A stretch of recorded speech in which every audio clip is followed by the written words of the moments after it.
नमस्कार। चलिए आज एक बहुत ही दिलचस्प सफर पर चलते हैं। हम समय में बहुत पीछे जाएंगे, भारत में मानव इतिहास की बिल्कुल शुरुआत में। ये वो कहानी है जो पत्थरों पर लिखी गई है। तो सवाल ये उठता है कि भारत में जो पहले इंसान थे, उन्होंने आखिर अपनी जिंदगी कैसे जी, वो कैसे जिंदा रहे, और सबसे जरूरी, उन्होंने उस नींव को कैसे रखा जिस पर आज हमारी पूरी सभ्यता खड़ी है। चलिए आज इन्हीं सवालों के जवाब ढूंढते हैं। तो देखिए, इस पूरे सफर को आसान बनाने के लिए हम इसे कुछ हिस्सों में देखेंगे। हम एक एक करके हर काल को समझेंगे ताकि पूरी तस्वीर एकदम साफ हो जाए। ठीक है, तो शुरू करते हैं। सबसे पहले तो यही सवाल आता है कि भाई, इसे पाषाण काल या स्टोन एज कहते ही क्यों हैं? सीधी सी बात है, क्योंकि इस समय में इंसान अपने ज्यादातर औजार और हथियार पत्थर से ही बनाता था। और ये कोई छोटा मोटा समय नहीं था। इसे 3 बड़े हिस्सों में बांटा गया है। अब ये जो चार्ट दिख रहा है, ये समझिए हमारे पूरे सफर का नक्शा है। ये पाषाण काल को 3 मुख्य भागों में बांटता है।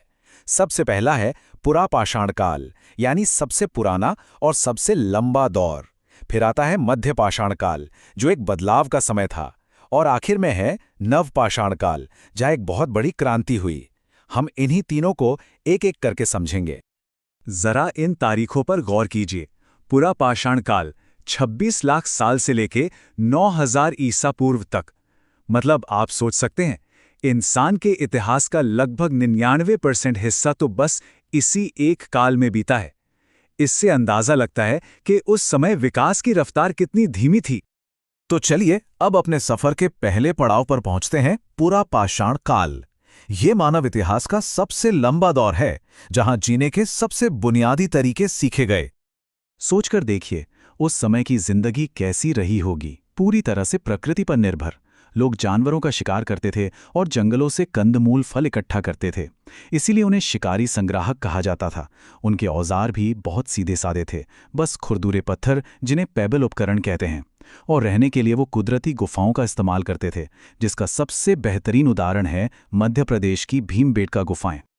लेकिन इस युग की जो सबसे बड़ी, सबसे क्रांतिकारी खोज थी, वो थी आग पर काबू पाना। सोचिए, आग, एक खोज ने सब कुछ बदल दिया। अब खाना पकाया जा सकता था, जंगली जानवरों से बचाव होता था, और रात के अंधेरे में भी रोशनी थी। ये एक बहुत बड़ा मील का पत्थर था। अब लंबे पुरापाषाण काल के बाद कहानी में एक नया मोड़ आता है और हम पहुंचते हैं मध्य पाषाण काल में। ये पुराने और नए युग के बीच एक पुल की तरह था, जहां बहुत जरूरी बदलावों की शुरुआत हुई। इस दौर की सबसे खास तकनीकी पहचान थी माइक्रोलिथ्स। अब ये क्या है? ये छोटे लेकिन बहुत ही पहने और असरदार पत्थर के औजार थे। इनका साइज छोटा होने से इन्हें हड्डी या लकड़ी में लगाकर तीर, भाले जैसे आधुनिक हथियार बनाए जा सकते थे। जाहिर है, इससे शिकार करना कहीं ज्यादा आसान हो गया। और यहीं पर एक और बहुत बड़ा बदलाव आया, पशुपालन की शुरुआत।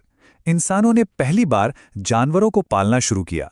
ये आने वाली कृषि क्रांति की तरफ समझिए पहला छोटा कदम था। इसके सबसे पुराने सबूत हमें मध्य प्रदेश के आदमगढ़ और राजस्थान के बागोर में मिलते हैं। और अब हम पहुंचते हैं नवपाषाण काल में। दोस्तों, यह सिर्फ एक नया दौर नहीं था, ये एक असली क्रांति थी। एक ऐसी क्रांति जिसने इंसान के जीने का तरीका ही हमेशा के लिए बदल दिया। जरा स्क्रीन पर देखिए, ये फर्क साफ दिखता है। एक तरफ पूरा पाषाण काल का इंसान है जो शिकारी है, खाना बदोश है, खाने की तलाश में भटक रहा है। और दूसरी तरफ है नवपाषाण काल का इंसान, जो अब किसान बन चुका है, जिसने खेती करना सीख लिया है और एक जगह पर घर बनाकर गांव बसाकर रहने लगा है। ये मानव इतिहास का शायद सबसे बड़ा बदलाव था। तो इस क्रांति के हीरो कौन थे? ये जबरदस्त आविष्कार। सबसे पहले तो कृषि। सोचिए, इसने खाने के लिए भटकने की जरूरत ही खत्म कर दी। फिर आया पहिया, जिसने न सिर्फ ट्रांसपोर्टेशन को आसान बनाया, बल्कि कुम्हारों को सुंदर बर्तन बनाने में भी मदद की। औजार अब ज्यादा चिकने और धारदार हो गए थे, और अनाज को रखने के लिए मिट्टी के बर्तन बनने लगे थे। इन सब ने मिलकर ही एक स्थायी समाज की नींव डाली।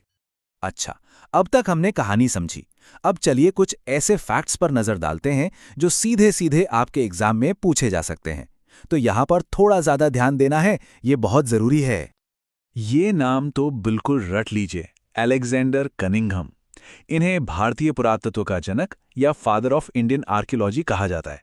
ये सवाल बहुत बार आता है, इसे याद रखना है। अब ये टेबल, ये तो समझ लीजिए सुपर इंपॉर्टेंट है। चलिए एक एक करके देखते हैं।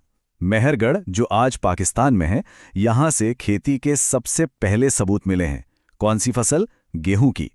फिर आता है उत्तर प्रदेश का कोल्डीवा, जहां से दुनिया में चावल के पहले प्रमाण मिले। कश्मीर में बुर्ज होम एक बहुत ही यूनिक साइट है, जहां लोग जमीन के नीचे गड्ढे बनाकर रहते थे, जिन्हें गर्तवास कहते हैं। और भीमबेटका की तो बात ही क्या, वहां की गुफाओं में हजारों साल पुरानी रॉक पेंटिंग्स आज भी उस दौर की कहानी कहती हैं। पाषाण काल के बाद कहानी खत्म नहीं होती। इसके बाद एक ब्रिज पीरियड आता है, जिसे हम कहते हैं ताम्र पाषाण काल।